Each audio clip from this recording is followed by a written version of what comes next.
Bonsoir à toutes et à tous, ravi de vous retrouver sur 8 Mont-Blanc, il est 18h, bienvenue dans cette édition du journal de la rédaction.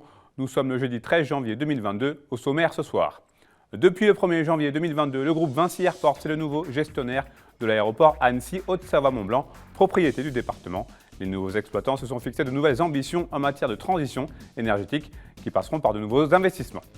Et puis je recevrai sur ce plateau Bernard Mogenet, le président de la Fédération départementale des syndicats d'exploitants agricoles des Savoies. Nous reviendrons avec lui sur les dossiers brûlants du moment, comme la brucellose ou le loup, qui inspire un sentiment de ras-le-bol général au sein du monde agricole. Mais avant de développer ces titres, aucune charge n'a finalement été retenue contre la personne placée en garde à vue ce mercredi dans le cadre de la tuerie dite de Chevaline le 5 septembre 2012. C'est ce que vient d'annoncer Lynne Bonnet, la procureure de la République d'Annecy, dans un communiqué de presse. Les gendarmes de la section de recherche de Chambéry poursuivent donc leur enquête. Le 23 juillet 2021, après plusieurs mois de lutte judiciaire, Vinci Airports signait un contrat de concession de 15 ans avec le département de Haute-Savoie, propriétaire de l'aéroport d'Annecy. Ce contrat est effectif depuis le 1er janvier dernier et le nouveau gestionnaire s'est fixé un gros objectif, faire de l'infrastructure annécienne un exemple en matière de transition environnementale. Voyez ce reportage réalisé avec Antoine Ress. 10 millions d'euros, c'est le montant total d'un plan d'investissement cofinancé par le Conseil départemental de Haute-Savoie, propriétaire de l'aéroport Annecy-Haute-Savoie-Mont-Blanc, et le groupe Vinci Airports, nouveau gestionnaire de l'infrastructure depuis le 1er janvier 2022.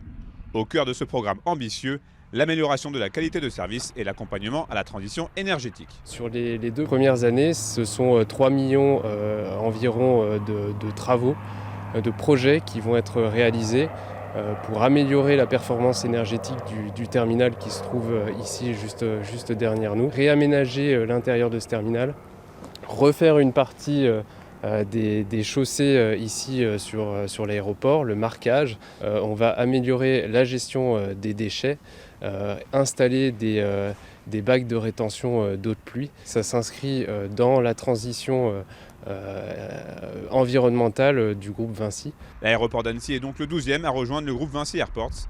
Le présent contrat est prévu pour une durée de 15 ans. Et même si le tarmac annécien n'accueille plus de vols commerciaux depuis maintenant plusieurs années déjà, l'aviation de tourisme, mais surtout celle d'affaires, permettent de conserver une vraie dynamique. L'avantage de l'aéroport d'Annecy, c'est qu'il y a une forte activité de l'aviation d'affaires qui est moins dépendante du Covid.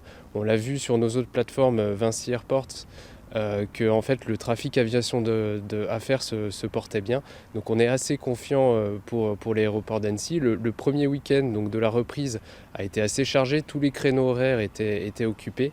Et donc on s'attend là, pour la saison hiver, donc février-mars, à une activité qui va être assez importante. Avec sa position stratégique aux portes des Alpes, l'aéroport d'Annecy-Haute-Savoie-Mont-Blanc et ses 13 salariés ont désormais un objectif bien précis, 0 émission nette d'ici 2030. Le début des travaux est estimé à la fin de l'année.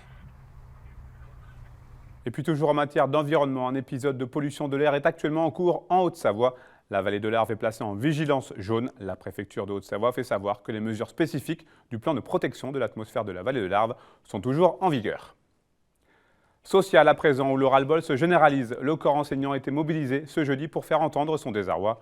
Le mouvement de grève nationale a été particulièrement suivi. En Savoie, 60% des enseignants étaient grévistes et un quart des écoles sont restées fermées. Victoria Lopez a suivi le cortège qui a rassemblé près de 600 personnes du côté de Chambéry. Reportage. 92 écoles n'ont pas ouvert leurs portes ce jeudi en Savoie. Le mouvement de grève dans l'éducation nationale a été particulièrement suivi dans le département. Une mobilisation inédite pour dénoncer une situation que les enseignants ne supportent plus. Il y a un cumul de beaucoup de choses, de ce que nous subissons au niveau de l'éducation nationale depuis bientôt 5 ans. Très clairement, et ce qui se passe avec la gestion de la crise sanitaire, ou plutôt l'absence de gestion, les protocoles qui changent de manière incessante et qui rendent la situation vraiment chaotique et intenable dans les écoles. Ça a été la goutte d'eau qui a fait déborder le vase. Mais contrairement à ce qu'a pu encore déclarer notre ministre très récemment, nous ne sommes pas en grève contre le virus. À la limite, nous sommes en grève contre le ministre de l'Éducation nationale lui-même et contre toutes ces réformes et toute la mauvaise gestion qui est faite, et contre le mépris aussi, parce que ça, vraiment, c'est quelque chose, les collègues n'en peuvent plus. Apprendre les informations dans les médias, la veille pour le lendemain, c'est plus possible non plus. Donc c'est tout ça qui vient s'agréger et qui s'exprime aujourd'hui. En à peine 2 semaines de classe, le protocole sanitaire a déjà été revu plusieurs fois. Malgré un léger assouplissement, il reste très complexe à suivre selon les enseignants et tout le personnel encadrant. Nous ne disposerons pas de masques depuis 2 ans. On se paye nos masques chirurgicaux constamment. Nous n'avons pas de gel hydroalcoolique ni pour nous ni pour les enfants. Un lavabo pour les enfants, ça ne suffit pas pour une classe pour se laver les mains. Il manque énormément de remplaçants. Dès qu'un enseignant est absent, il n'est pas remplacé. Les familles sont en difficulté à devoir garder leurs enfants. Et ça devient vraiment compliqué d'enseigner dans ces conditions. On peut aider, on fait le nécessaire, mais on commence à craquer. Parce qu'on nous demande des tracings, qu'on nous demande de rendre des comptes, que nous sommes aussi conseillères d'éducation. Nous formons aussi les élèves, nous les éduquons, lavage de main, autotest. Et que plus on en fait, plus il faut en faire. Et en plus de ça, on peut s'adapter. Il n'y a pas de problème, on n'est pas sclérosés, nous. Mais simplement, un coup c'est un protocole, un coup c'est un autre. Ça change du matin au soir. Un coup, il faut envoyer à telle adresse. Après, c'est n'importe quoi. Donc on est vraiment maltraités. Près de 600 personnes ont marché dans les rues de Chambéry ce jeudi après-midi. Le cortège a crié son désarroi sous les fenêtres de l'inspection académique. Une délégation a également été reçue en préfecture dans l'espoir de faire remonter la détresse de toute une profession jusqu'aux plus hautes sphères. Il est temps pour moi d'accueillir notre invité du jour, Bernard Mogenet. Bonsoir. Bonsoir. Vous êtes le président de la FDSEA des Savoies. Avant toute chose, pouvez-vous nous rappeler ce qu'est la FDSEA et quelles sont ses missions et sa vocation ? La Fédération des syndicats d'exploitants agricoles des Savoies, c'est le syndicalisme majoritaire dans la profession agricole qui a vocation à défendre les intérêts de ses adhérents, mais les intérêts généraux de l'agriculture dans nos départements savoyards. Alors l'actualité vous concernant est chargée en ce moment, on peut dire ça. Commençons par l'abattage de ce troupeau de bovins du côté de Saint-Laurent qui a fait beaucoup parler. Effectivement, une situation catastrophique, très difficile à vivre. On pense déjà avant tout aux exploitants qui se retrouvent confrontés à cette problématique. C'est forcément un drame humain pour une famille d'exploitants qui se retrouvent confrontés à ça, mais malheureusement, je dirais quelque chose d'inéluctable. Enfin, la réglementation est très claire. C'est une maladie insidieuse, la brucellose, c'est très compliqué.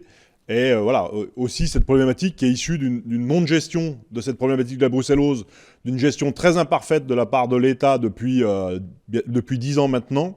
Et cette résurgence de la maladie dans un foyer dans une harde de bouquetin sur le Bargy. Et aujourd'hui, voilà, cette problématique, elle s'est enterrée là. Et on espère surtout des mesures fortes de l'État pour gérer cette problématique, je dirais pour plus jamais voir ça dans un élevage domestique. Vous avez qualifié cette décision de désuète et injuste. Quelle pourrait être la solution, selon vous, dans un cas de figure semblable à celui-ci ? La première solution, ça serait déjà gérer cette maladie au mieux dans la faune sauvage. Et puis après, c'est de regarder, alors ça va dépendre, de lancer de la recherche un peu plus précise qu'on n'a pas aujourd'hui. Aujourd'hui, cette réglementation, et ce sera au vu aussi des résultats qui seront issus de cet abattage-là, qu'on pourra voir comment faire évoluer cette réglementation et comment avoir de la recherche plus poussée, plus efficace, parce qu'aujourd'hui, tout ce qui est les tests qui existent aujourd'hui, les prises de sang, tout ce qui a pu être fait ce qui est fait dans les élevages aujourd'hui, la seule façon d'avérer un cas de brucellose, c'est l'abattage. Donc on a besoin quand même de relancer un peu de recherche sur cette maladie et de faire travailler un peu nos scientifiques pour éviter d'en arriver dans ces extrémités d'abattage total. Est-ce que vous avez pu prendre des nouvelles, être en contact avec l'éleveur depuis l'abattage de son troupeau ? Alors, j'ai assez peu de contact direct avec l'éleveur. Je sais que voilà, la phase de nettoyage, désinfection est lancée. Et on va tout faire avec l'ensemble des organisations agricoles du monde de l'élevage pour accompagner au mieux cet élevage dans la reconstruction et le redémarrage de l'activité en l'accompagnant dans la reconstruction d'un troupeau de qualité. Le préjudice, il est financier, mais il est aussi moral. Le préjudice financier, je dirais, il arrive à se compenser. C'est le préjudice moral qui, là, quoi qu'on fasse, il n'est pas compensable. Là aussi, vous allez avoir un rôle ? Bien sûr qu'on a un rôle de soutien et d'accompagnement et de solidarité.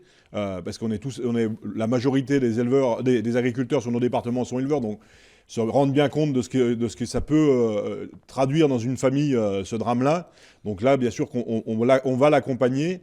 Et il y a aussi les services adaptés pour ça. On a la mutualité sociale agricole, des services aussi en capacité d'écouter ce drame-là et d'accompagner psychologiquement aussi les éleveurs pour la reconstruction.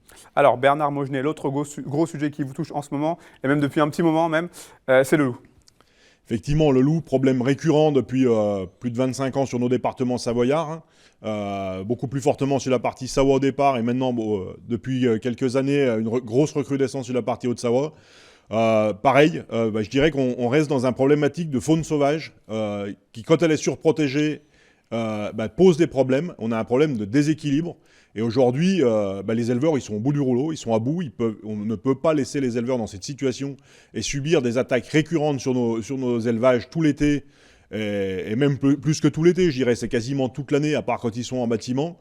Donc aujourd'hui, on a besoin d'avoir une vraie prise de conscience de la société autour de cette problématique et d'aller vers une autre modalité de gestion de cette population de loups, déjà en approchant plus précisément la population réelle de loups afin de mieux traiter le problème. On semble être dans une impasse aujourd'hui. Moi, je pense qu'on est dans une impasse parce qu'aujourd'hui, c'est un vrai choix de société. Donc, est-ce qu'on veut encore un élevage de plein air qui entretient nos paysages, qui fait un produit de qualité, qui font des produits de qualité, ou est-ce qu'on veut laisser s'ensauvager les Alpes et revenir à la friche? Donc je pense que c'est une question de moyens qu'on veut bien mettre sur la régulation et maintenir les équilibres qui restent fragiles dans nos territoires. Et je pense que ça passe par une régulation plus forte de cette population de loups, une prise en compte plus forte des problématiques que les éleveurs vivent au quotidien. Et ça passe pour nous par un comptage déjà plus précis, parce qu'aujourd'hui le comptage qui est fait par l'OFB pour nous, il est trop imprécis. Et il laisse trop de place aux prédateurs. Le fait qu'en juillet dernier, la plupart des acteurs du monde agricole aient quitté le comité Loup 74, c'est un signe négatif très fort qui a été envoyé. Bien sûr que c'est un signe négatif très fort qu'on a voulu envoyer. Il y a eu énormément de travail depuis, de prise de contact. Je pense qu'aujourd'hui, on y a eu des rencontres avec le ministre de l'Agriculture au Grand Bornand au moment du congrès de la NEM. Il y a eu une expression très forte du Premier ministre au moment du congrès des maires en Haute-Savoie à La Roche-sur-Foron. Et je pense que c'est important que les politiques prennent conscience de cet enjeu-là. Et aujourd'hui, on se doit de travailler pour avoir un comptage plus précis, afin d'avoir une meilleure gestion de cette population dans nos territoires. De manière plus générale, que diriez-vous aujourd'hui de la situation des agriculteurs en France en 2022 ? La situation des agriculteurs en France, je dirais que c'est compliqué parce qu'on a eu des aléas climatiques très forts, surtout en termes de gel, les inondations qui ont touché beaucoup de production. Nous, sur les Savoies, on a été très fortement touchés par le gel, entre autres sur nos productions végétales. Et ça, aujourd'hui, c'est quelque chose qu'il faut qu'on appréhende aussi. Il faut qu'on avance sur ces sujets-là, sur une meilleure prise en compte des dégâts causés par ces aléas climatiques, et aussi une meilleure préparation peut-être à ces aléas et un changement. C'est aussi le sens du travail qui est fait par la Chambre d'agriculture sur le changement climatique et essayer de mieux préparer nos exploitations à tout ça. Mais aujourd'hui, globalement, je pense que les agriculteurs sont au travail pour amener la meilleure alimentation possible à nos concitoyens et c'est ça qu'il faut retenir. On a quand même le sentiment, vu de l'extérieur, que c'est de plus en plus difficile, vous confirmez ? C'est de plus en plus difficile parce qu'effectivement, on travaille avec la nature, donc la nature, c'est pas toujours facile. Maintenant, je pense que on a aussi des agriculteurs qui sont des gens passionnés, motivés par leur travail et qui ont à cœur de bien faire leur métier et d'amener la meilleure alimentation possible à nos concitoyens. Une dernière question, que faire pour stopper la crise des vocations qui semble toucher vos métiers ? C'est d'abord de communiquer positivement sur notre métier, sur le plaisir qu'on a à faire ce métier-là. Et surtout, je le redis, c'est quand même le plus beau métier du monde. On est là pour produire une alimentation de qualité pour nos concitoyens. Donc je pense que c'est aussi ça, c'est de communiquer positivement sur la réalité de notre métier pour attirer des jeunes dans cette vocation-là. Merci beaucoup Bernard Mogenet. Merci à vous. Merci d'avoir accepté notre invitation. Bon courage pour la suite. Merci. Les 3 scénarios potentiels d'accès au futur ouvrage ferroviaire Lyon-Turin proposés aux élus en décembre dernier étaient débattus ce jeudi au Conseil départemental de Savoie. Après un mois de réflexion, l'un d'entre eux semble d'ores et déjà été privilégié par les élus concernés. Il s'agit là d'un réel pas en avant pour la liaison franco-italienne qui devrait être mise en service à l'horizon 2030. Reportage d'Emmanuel Jaude. Près de 30 ans après les premières signatures, le dossier du Lyon-Turin a aujourd'hui franchi un cap avec le choix du scénario qui devrait desservir les accès français du futur ouvrage transalpin.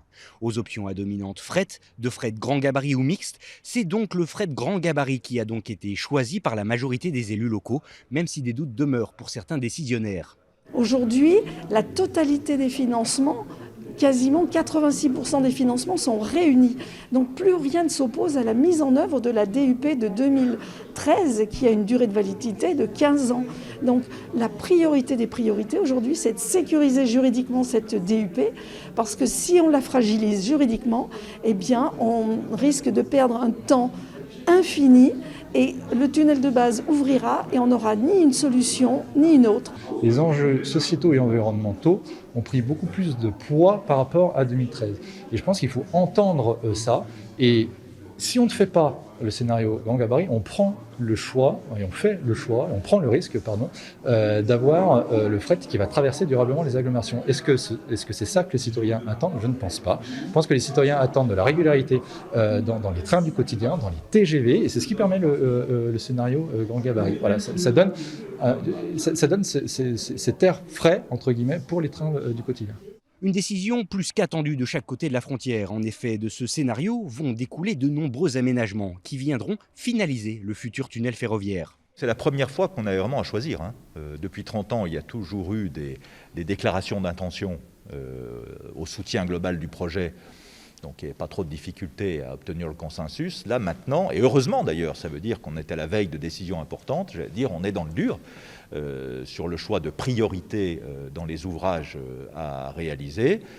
Comme vous l'avez vu, certains membres de l'Assemblée ont des opinions différentes et d'ailleurs ça transcende les groupes politiques. C'est maintenant la décision de l'État qui est attendue pour une ouverture du tunnel prévue aux alentours de 2030.